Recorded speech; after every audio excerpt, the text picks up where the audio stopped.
யார் அடிச்சலாம்? எப்படி அழுதுச்சு? அழுதுச்சு அப்படியே. எங்க பார்த்தா?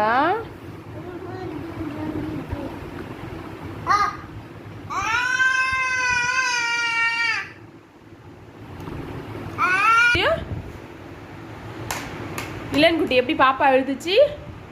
நிலன் குட்டி, நிலா குட்டி இங்க பாருடி செல்லம்.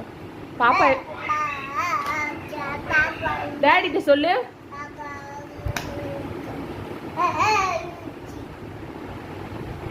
யாருன்னு கேளு. யாருடி? யாரு அது? யார் பாப்பாவா? பாப்பா எப்படி இருந்துச்சு? ஆ